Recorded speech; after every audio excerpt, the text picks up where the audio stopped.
Hi, Tony here again from HOMA Pumps. Today we're going to show the disassembling of an A-series pump with a teeth-bearing motor. And we're going to do that in two different steps.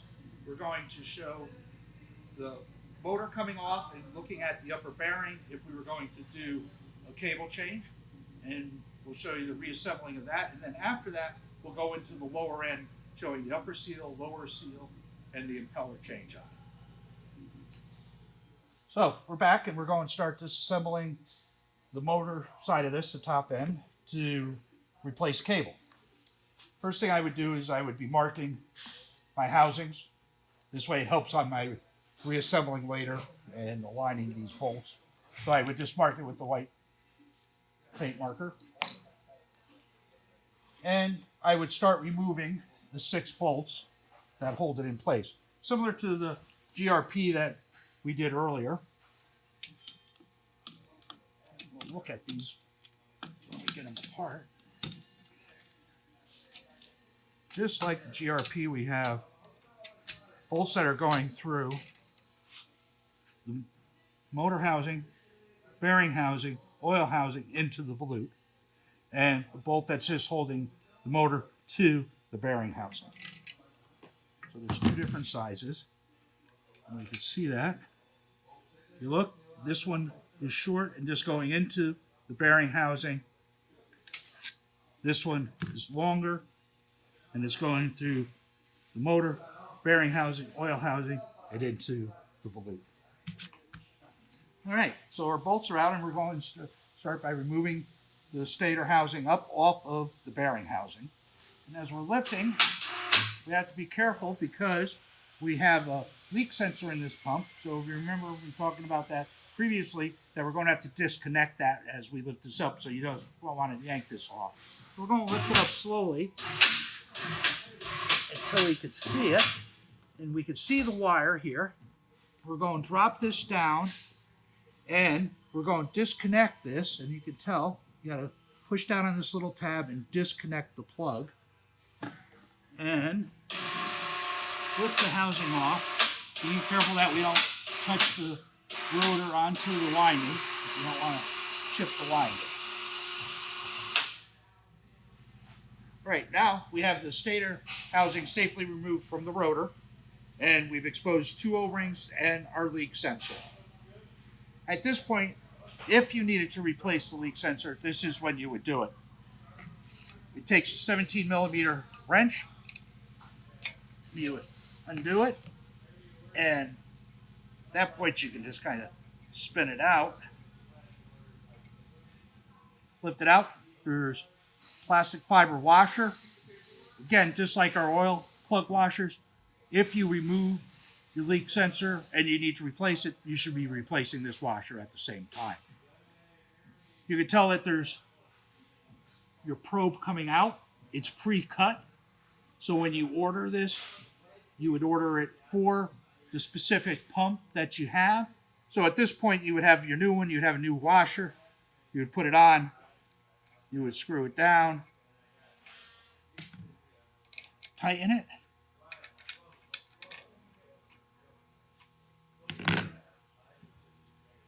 and your new sensor's in place.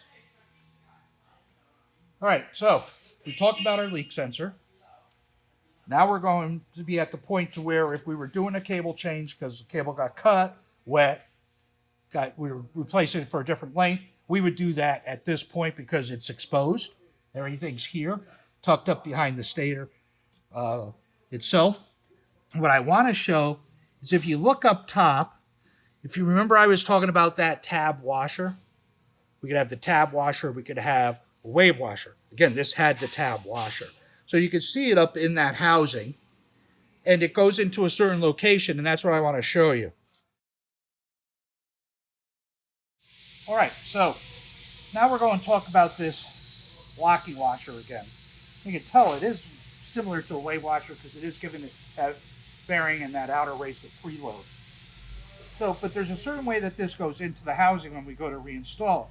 And if you look at this, you have 3 tabs that are pointing down, and if you flip this up, you have one tab that's pushed out and up towards that.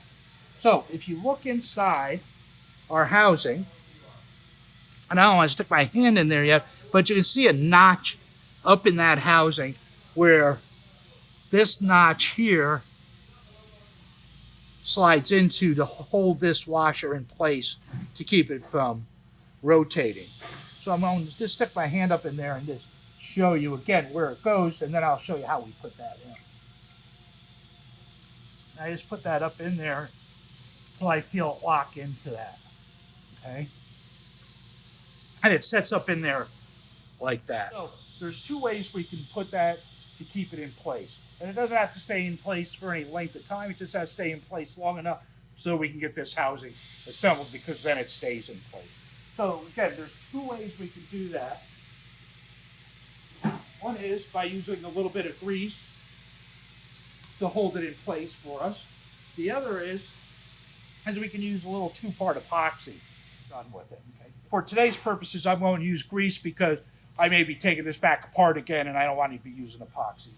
So we'll remove it again.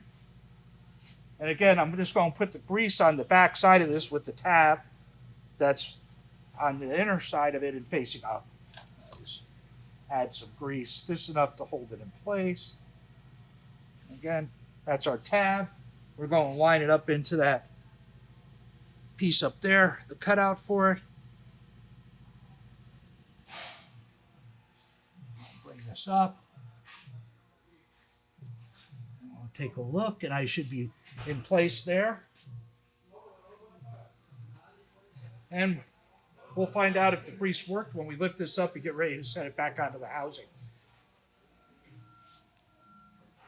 All right, so now we have the stator housing hanging over our rotor. We have our plug for our leak detector and the other half of it here. We're going to start lowering the housing down over the rotor, being careful that we don't nick our stator housing again. We'll start bringing that down slowly. I got two things to watch out for. I got these wires that are hanging down. Make sure they're not going to get tangled up in the rotor. And I got the rotor going up into the motor, making sure that that doesn't work.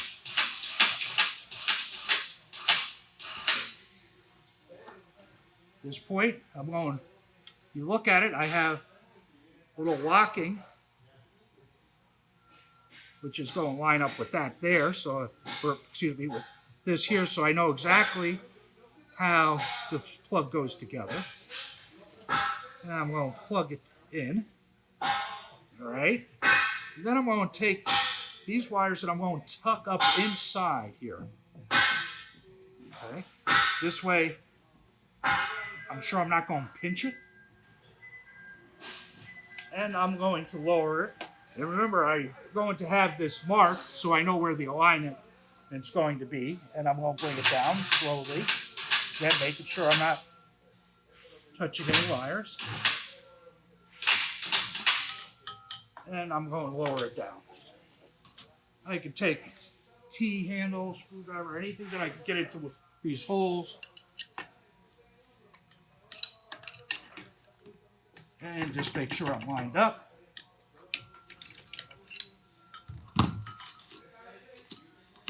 You remember we had two different lengths. We had the longer ones that go all the way through, and we have the shorter ones. So I'm going to put these in. And if we did everything right in the alignment, those should go in without a problem. All right, we're back and we're going to continue with our tear down. We're going to go ahead and start tearing down the lower end to get to our impeller, lower seal and upper seal. The first thing we need to do is drain oil. On the previous videos when we did the GRP, we had one plug to drain oil. On this model, there's actually two. They're 180 degrees opposite from each other. The one that's facing underneath your cable entries and towards the discharge is your fill plug to refill. The one at the back side of your pump is your drain. We've already drained the oil out, but what it's made for is so you can tip this back. It's got two legs. You can set them on it and drain the oil. What I would do is I would remove this plug Once it's starting to drain, I would remove this plug, which is going to force some air in here and help drain it out quicker. And then to fill it back up later, you would just keep it on its side and fill it up. So at this point, the oil's out, and we're going to start removing the motor and the impeller and the unit from the volute itself. You can see I've drew a white line. No, it's just an aligning line, so when I put all these components back together, these bolt holes will line up nicely. So, remember we had shorter bolts, we had longer bolts. The shorter bolts held the motor to the bearing housing, the longer ones hold it all the way down into the volute. We just have to take the ones that are holding it to the volute off at this time because we want these to stay in place. The longer bolts are always on the left-hand side. So we will remove these. Now that those are out, we can remove the motor, rotor, everything out to include the impeller from the volute. And we'll lift up on this, see if it separates nicely. And you can see as it's lifting,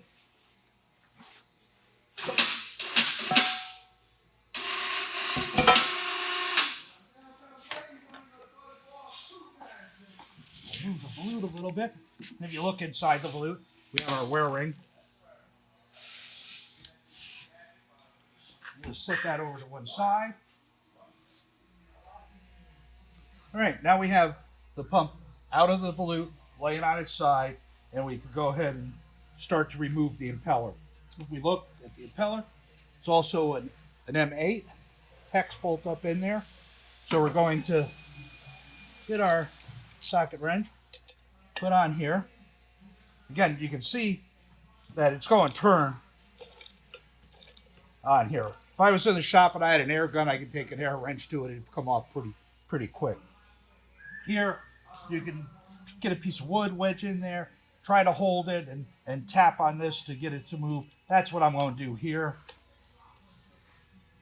A lot of times you can get it and get it to loosen and start it. And you can see the washer and the impeller bolt. Now I'm going to take the impeller off. A lot of times I'll see, can I move it? If I can't move it, I'll take pry bars. You can use long pry bars. I'm just going to try to take some small ones here, get between that lower oil housing and the impeller, and I'm going to try prying gently to see if it moves, and it does. You can tell it's moving. If it wasn't moving real easy, I could take a dead blow mallet, soft mallet, and hit in this area here where there's a lot of meat, okay, and tap to see if I can get it to move first and then pry it off, okay. I don't want to do it here in that big cavity because, again, this is cast, we can break it, so you want to do it where you have some substantial impeller to tap. So, again, I'm going to pry it, see if it moves. It does. Let's see, I'm going to bring it out and remove it. If you were to look at this impeller, and you can see the shape of it here and how this washer is going to set in, and it smooths that out so there's no sharp edges, no place for any ragging or anything to happen once that impeller bolts in. Now, we're down and we're looking at the lower seal. We also have a key because it's a keyed impeller. The first thing we have to do is get that key removed. You can either take a little punch and pop it out, or you can take a pair of pliers and lift it out. Now we're set. We have to remove this snap ring because it's setting in a groove into the shaft. We're going to remove that.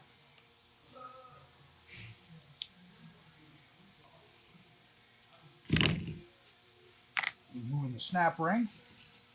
I'm going to try with my fingers to see if I can move it. A lot of times you can, sometimes you can't. So I'm going to take a pair of pry bars and I'm going to come up behind the spring And you can tell I'm prying out on it and until it frees up, that bellows. I'm going to remove it. You have a washer that goes on top of your bellows, and then your snap ring sits up onto that. And then you have your bellows, and then you have your rotating seal face, silicon carbide again. All right, we have the lower rotating seal face removed. Now, it's too hard for me to actually get in here to remove this seal face, the stationary, without cracking it. So I want to remove my lower oil housing. That's held on by two countersunk hex head bolts. And they are M6s. So I'm going to remove those. Set them to one side. And then I'm going to get my pry bars, small ones, and I'm going to pry this until it moves. So it starts moving. I'm going to slide this off, being careful not to drop it onto the shaft with that rotating face. All right, now I'm moving it. The stationary face is sitting here. Just like GRP, it sits in a rubber boot. I can remove it. Again, I put a rag down below, so when it drops, it's dropping on that rag. Drop it down. I'm also going to set this piece off to one side. Here's my stationary seal face. Again, just like GRP, remember we had one side that had a groove in it. That's the back side of that seal face. The polished side is my sealing surface. And then it sets into just a rubber boot, almost looks like a lip seal. And that's my stationary half of it. At this point, there's a couple of things we see. Remember we put a leak detector in on the top side, and it went down into our oil chamber, and you can see how it's coming through at that point there. So that's our leak detector looking from the bottom up. Our drain holes are there and fill. And we're looking at our upper seal. The upper seal is also seated with a snap ring to give it the final adjustment. Get that. Pull it up off the shaft. Being careful not to drag it across the shaft because that's where our bellows is going. We don't want any scratches or anything at that point. I just kind of wipe everything, take a look at it as I'm doing it. So I have a washer, just like the rotating.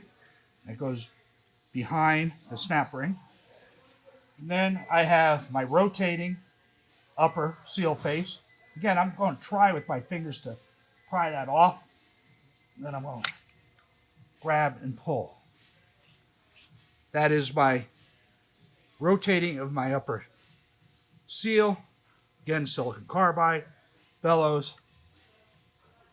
Put it on later. We'll be putting a washer and then a snap ring. I have a stationary. The stationary is seating inside a housing.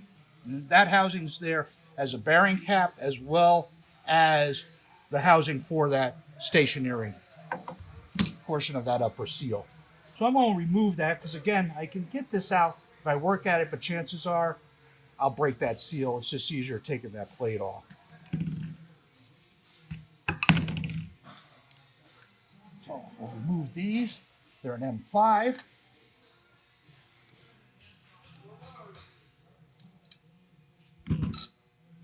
Then I'm going to reach in and I'm going to remove this cover.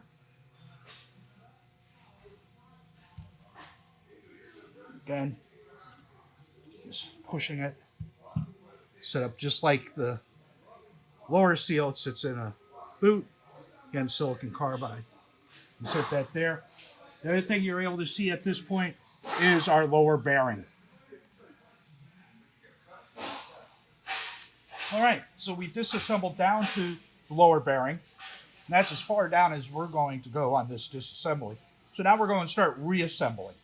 And the first thing we have to do is install the stationary upper seal That's going into this housing again, which is for that stationary seal plus the bearing cover.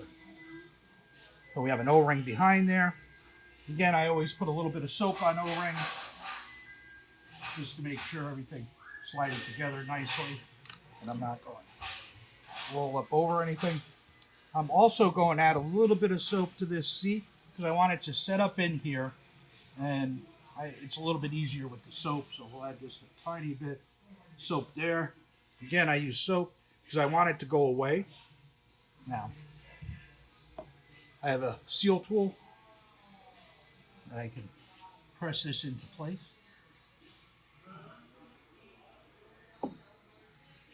And if you look up underneath, you look and you can see that it's seated all the way down.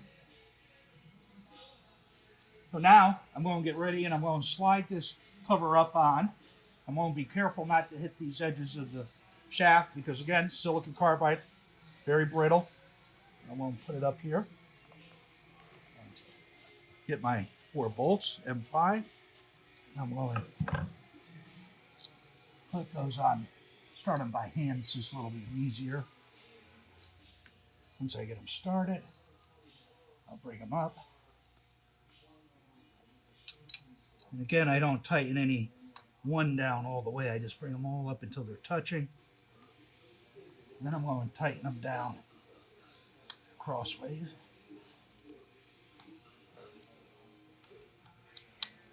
And make sure they're snug. Now we have our cover and stationary seal face in place.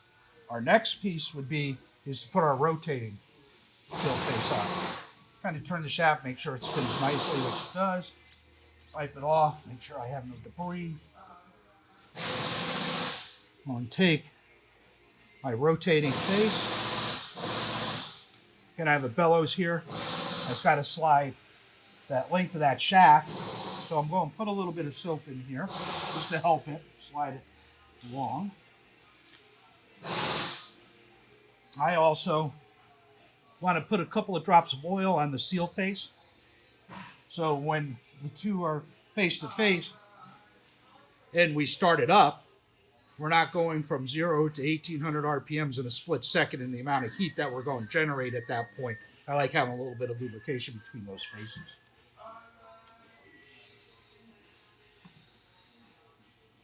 So, just a few little drops on it.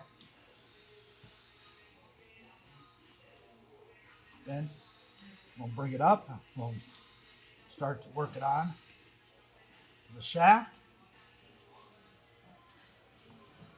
And I'm going to take the washer. I'm just going to wipe that down a bit. I'm going to set the washer up on. I'm going to take my seal tool, but I'm going to push.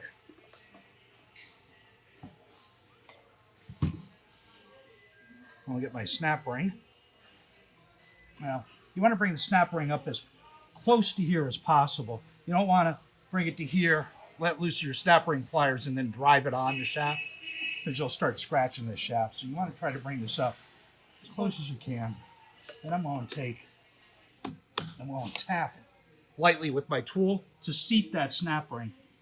And you can see where the snap ring's closed up.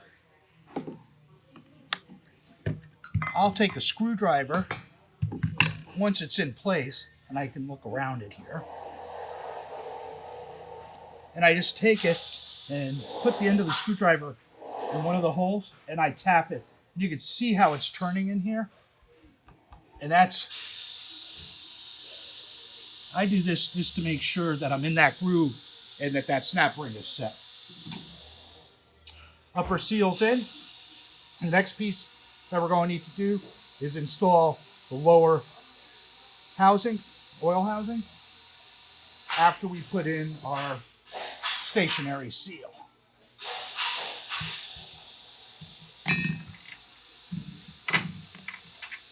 At this point, this is where our stationary seal is going, or a lower seal. Again, this is it. It sits in that rubber boot, grooves into the rubber boot. A little bit of soap.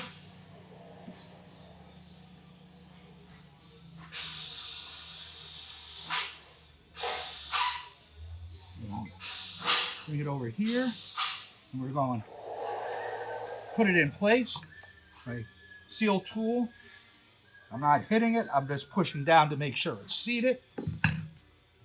I'll bring it over to the back side, and we'll look and make sure it's flush with the bottom of the housing, which it is.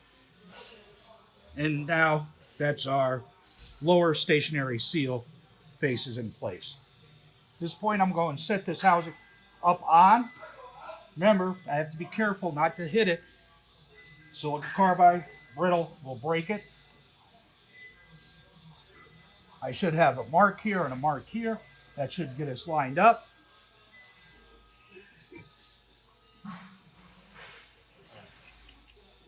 Assembly screws back in. Goes in. I checked this upper seal one more time, the stationary, just to make sure that it didn't move at that last little bit that I put in. All right, that's in place. So next we have to put the rotating portion in. Again, we have the bellows. I'm going to add a little bit of soap there so it slides up. We're going to add a little bit of oil to the seal face. And I'm going to start installing it. Now you can see where the snap ring groove is here. We're going to put our washer in place. I'm going to take my tool. I'm just going to work it on. Make sure it's there. You can see it. And we have to install the snap ring.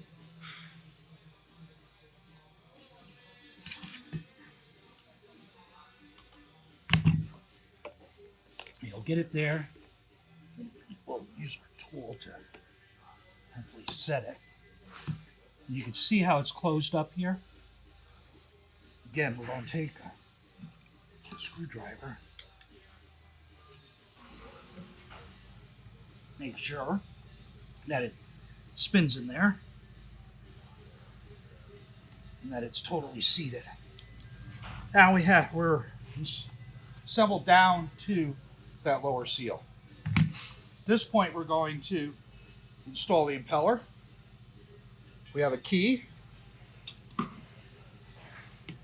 It's going to fit in the keyway here, and it's going to set into the slot there. So I'm going to make sure it slides into here and down all the way, so it's not sticking up where it's going to grab anything, which it does so nicely.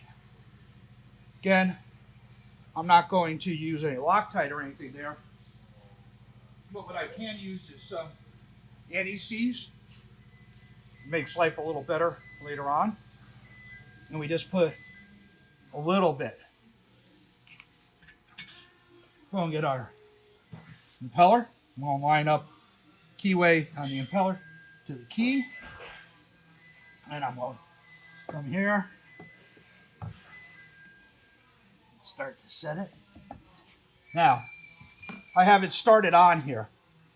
I don't want to keep my fingers back here when I'm pushing this in, because if this slides on nicely, I'll be trimming fingernails in the ends of my fingers. So you never want to hold it here and do it. Take it from the end, bring it in. This slid on very nice, and that's why I said that. If my fingers were back there, we'd be grabbing them and pinching them. So, but I bring it all the way on, or as far as I can, and then I'm going to take my impeller bolt and washer. Remember, I'm going to put just a tiny bit of Loctite on here. Not a lot again, just a little. I'm going to set my washer up into the place. I don't want it setting like this, because it's not designed to do that. Okay, there's a spot for it that sits in nice flush to the impeller, and that's where I want it. I'll take my impeller bolt. I'm going to bring it up on there just till I have it snug. I'm going to take my socket and I'm going to tighten it up. At this point, I could put a 2x4 end of the hammer or anything in there just to hold it tight. And I'm going to tighten it there. If you look, everything's smooth in there. Means I'm not going to grab any material and have clogging or anything. I'm spinning it. I'm getting no metal to metal anywhere on it. All right, we have our impeller. We have the motor housing onto our housings and everything. All that's left is to drop it back into our volute. We'll put it on inside and then it'll be ready for oil. So we'll get that now. Again, my marks were lining up just to make life a little easier. And again, you can see the tolerances are just enough to get in there.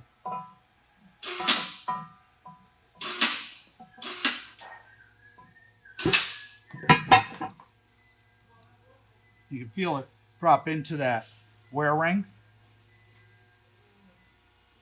Even so I can still turn just a little bit, make some final adjustments to get these bolts down in.